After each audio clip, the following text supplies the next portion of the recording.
Mike Contact here with another video.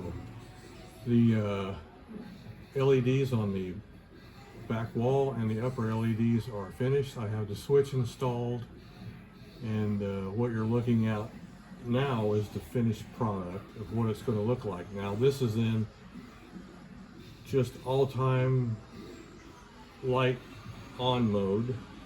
The internal lights will be on all the time, and they'll be on all the time if you have it in attract mode or infrared, or if you just shut it on the little switch in the back, you shut it off completely, not having to do anything. But my switch will shut the lights off, go to all-time lights. So if you want to use it as a night light or have it just in display mode all the time, and he's doing this just like the real Zoltar does. They have internal lights. They have the flicker lights in the back behind Zoltar, and the other mode is to put it back into the New Wave Toys mode, whereby the lights come on when he talks, and I can demonstrate that now. I'll just wave my hand here. And yours for the hearing. Come, let Zoltar tell you more. That's the standard mode. Then we could go no lights. I see you over there. Yes, you. Come on over and let Zoltar be sharing with you your fortune. And we can go all-time lights. He just sits there, and then if you can hit the free play button. My name is Zoltar the Gypsy, and I have some words of wisdom to bring you much happiness. As you travel through this life, remember this. If you think you can, or you think you can't, you're right. Go ahead and let Zoltar tell you more. Yep, so that is it. So I'm going to turn the overheads back on, and I will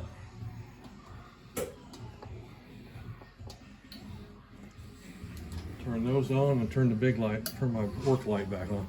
So what I want to do now is I'll take the back off. I've only got just a couple of screws holding it together, and also I've had it plugged in, running on the power supply. I've let this thing run for about I don't know, 6 hours or so, and then I want to go over the circuit again and then show you what it looks like with the switch in place. So I'm going to go ahead, bear with me here. I'll go ahead and take off the back. What are you waiting for?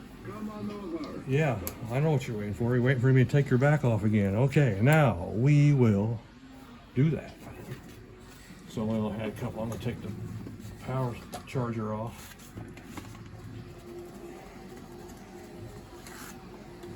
Go back these. Only had just a couple screws holding it together. So.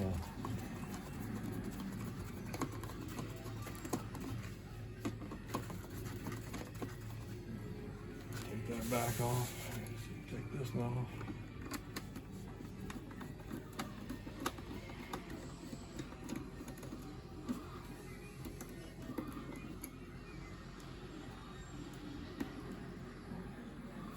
Take that out, and then I'll put that back in the little coin box so I won't lose them. The little coin box is handy. You pull it out. You have to pull that coin box out. That's the very first thing you want to do. Pull that coin box out, and then take the 12 screws in the back out of there. Okay, that can just stay there. Then we gotta pop this little JST connector here, this one right here, and I just barely had it in there. You don't worry about that, 'cause these are keyed. They can only go one way. You cannot reverse the polarity on those. So let me get this in place, and then I will bring the camera over, get my light orientated, and then tilt my camera down a little more. Now I'm going to bring my camera over here just a tad bit closer.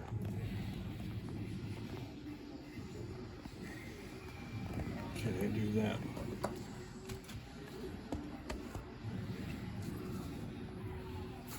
Just like that.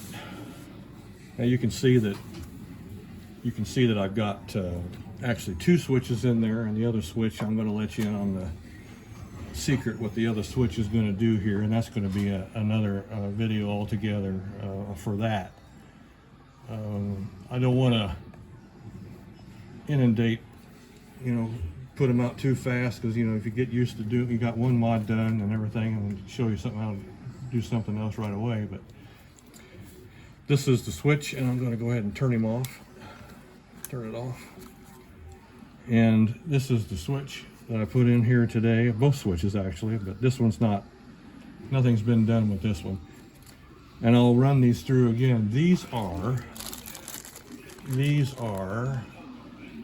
3-pole double throw toggle switch, but they have a center off. Let me pull one out here of the bag and I'll show you.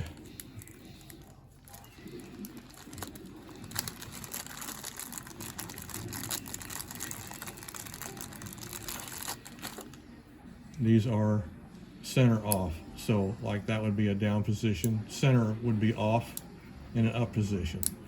The reason why I wanted 3-pole, because New Wave Toys used 3 separate LED channel outputs to drive these LEDs. One, let's see, what is that called? That one's called KT1. It's on the system board here too. It's labeled KT1, so this one is KT1, KT2, which is, this is actually KT2, KT1's over here, and then KT3 would be the upper cabinet LEDs on top. Those are the 2 that are wired in parallel. But I want to, so they use 3 channels, so I'll use 3 poles to independently switch. And that way it keeps their output voltage across each bank of LEDs the proper level, because you don't want to load up one channel with too many LEDs, you put too much current draw.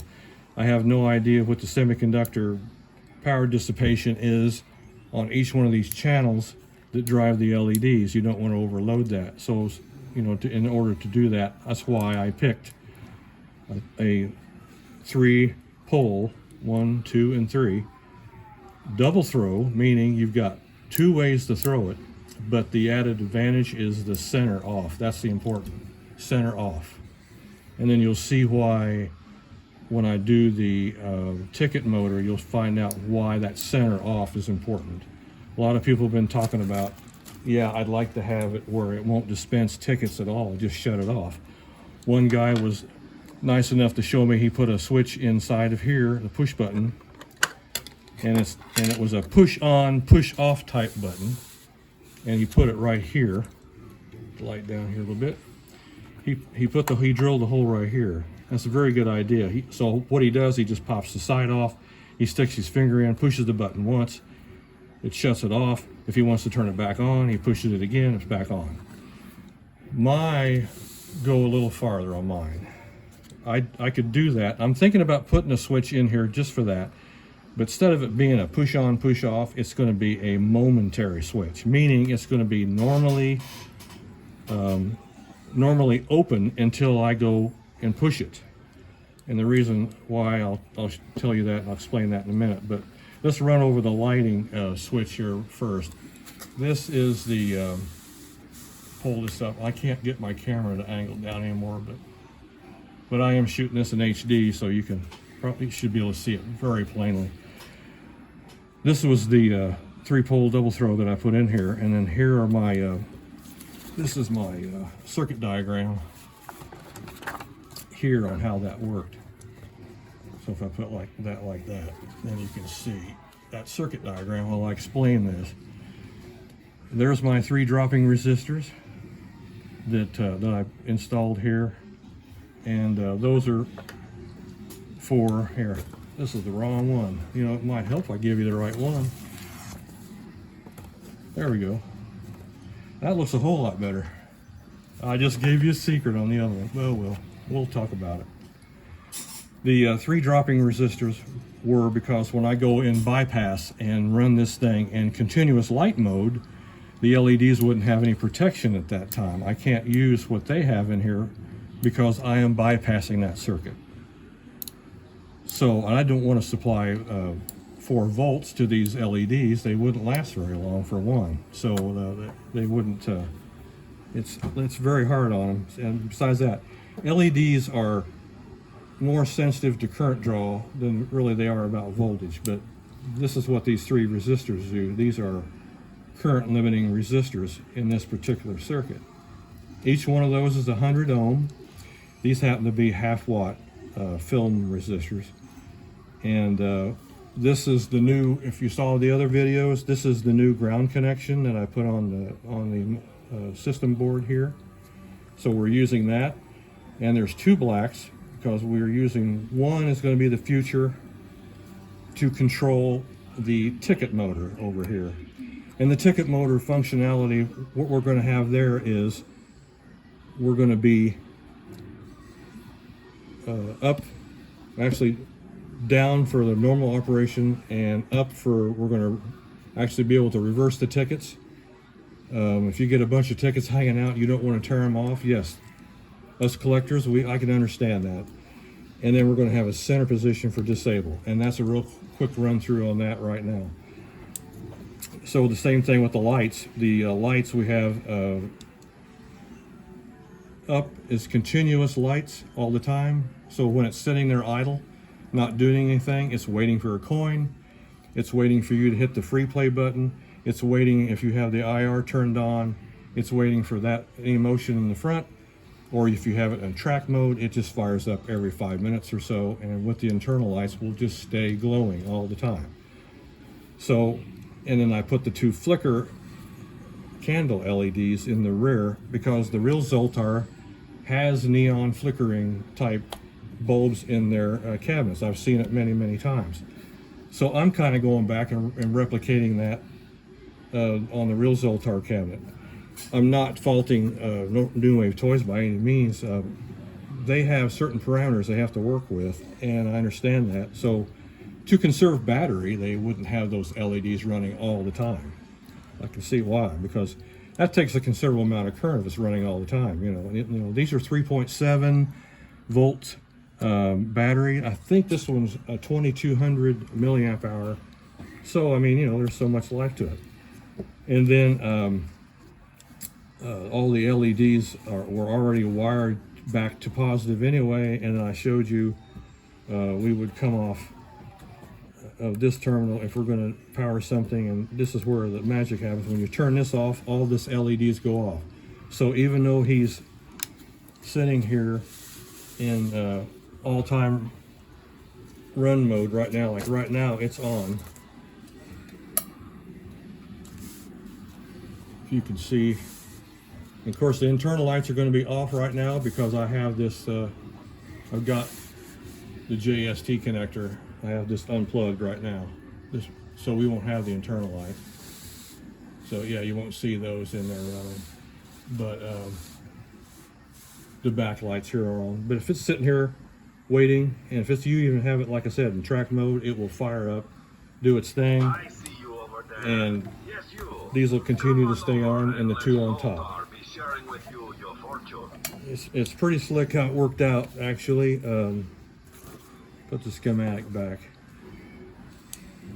And then the center position, of course, everything is off. If you don't want to run the lights at all, your room's real bright, you can see it, no problem. If you want to do that, you can. And then the 3 yellows here on top, what we did, I cut these in half. We're only dealing with the yellow wires. All the red wires have been all brought back to common positive already on here anyway. And all I'm doing is cutting the yellow. So if the yellows coming from the circuit board are these guys right here. They go on the top 3. 1, 2, 3. Pull 1, pull 2, pull 3. The center, the X's connect back to the X's over here on the LEDs. The reason why I did that, that saves me from having to draw wires all the way around here again for that. So you just put a number or a letter there, and you know that the X's reconnect back to the X's. Those 3 coming from the LEDs, the yellow ones right here, they'll solder to the 3 center terminals. So if you have KT1, you make sure that you keep KT1 lined up between these 2 terminals right here. KT2 was running on these two. KT3 running on these two. When it's in all-time continuous light mode, then I'm pulling negative from here, and I have, so basically I am, when this main switch is on, power negative voltage is supplied right here, or negative, yes, the negative voltage is here, and then my three resistors here are protecting my LEDs from being over current, you know, running too much current. And then and then you flip it back to the other mode, and then the poles are switched here when it's running all time lights. Then all of a sudden now the poles, when you throw it the other way, are switched up to here. All three of these poles are disconnected. These three poles are now connected to the upper. Now it goes back to normal, everyday, you know, the way it was when you guys first got it. Lights are gonna come on when it's interacting with it, and then when he's done talking, then the lights will go off. And if, like I said, if you don't want any at all, you put it in the center. This side's disconnected, this side's disconnected. So in essence, that's why I used a 3-pole double throw switch with center off. And the same thing we're going to do with the ticket motor. There's going to be 3 functions. Now let's put that same schematic back up for the ticket motor. And then I'll do a video on that too. Of course we will. I mean that's just part of it. The ticket motor functionality will be this. If my switch is down, it's going to be running normal mode. It's going to feed the tickets out like it's supposed to. If we don't want to dispense tickets, we'll throw this switch here in the center. That will shut the ticket motor completely off. It will not dispense any. And feel free to play as much as you want. Let all the tickets come out. You know, make it look, I mean, you got a whole trail of them. And then the old-fashioned way of sticking a screwdriver in here and pushing this black bar down will be over. I mean, it is for mine. It will be for mine anyway, except for I keep one exactly original. This is the one that I'm modding, so this is the one I use for that. So say you got a bunch of tickets out here, and I will demonstrate this later in another video too. You have a bunch of tickets hanging out, and you go, oh gosh, now I got to wind them all back in. Well, throw the switch, take the door off, hit the button, and you can watch when you get to the last ticket, and when you get to right close to before it sucks all the way in, just take your finger out. Let me do that again. You just push the button, so you'll throw it down into reverse, and that's going to be with the switch up. And then you reach your finger in here, just pop the door off. The more this door comes off, the easier it is to come off. I mean, more you use that, the easier it is. It's pretty tough. I mean, this plastic's pretty tough. So you're down in the up. You throw the switch in up. You reach your finger in. You hold it in, and all the tickets the motor will do the work for you. It will suck all the tickets right back in, because there's a roller system up here. We'll cover that too. And then when you see it get really close to that very last ticket, release your finger. It shuts off. Throw the switch back down in the forward mode, the regular mode, if you want to do it like it used to be. It'll dispense a ticket after he gets done with the little spiel he does. Or if you don't want to do it at all, put it in the center and it disables the motor. That's a pretty slick way of doing it. And of course, you could still use your little, just to fine tune that last ticket, you know, use your black button. So when you actually pull this down, you're actually releasing a roller across there. It releases the tension on that ticket. That's what you're doing. And then after that, you just pop the side back on. So that will be another video totally altogether as well. We'll do the ticket switch coming up. What I did here and showed you is just a preliminary of what's going to, actually how this is going to play out. So, and then like these switches, if I didn't mention that, these switches are available on Amazon. So this is there's the number and everything you can see there. They seem to be well made, you know, and they come with the lock washers, and then the retaining nuts, the tightening nuts. So I think that worked out pretty slick for the two functionality, and I like the way the lights look. And my gosh, you can change, you can do this is a wide open canvas of what you could do to this as far as the modifications go. So that's what's kind of unique about this particular product that they put out. So anyway, guys, thank you for watching my videos. I appreciate it. I appreciate the comments. I enjoy doing this and then sharing my knowledge with the rest of the community. So take care. Talk to you later. Bye-bye.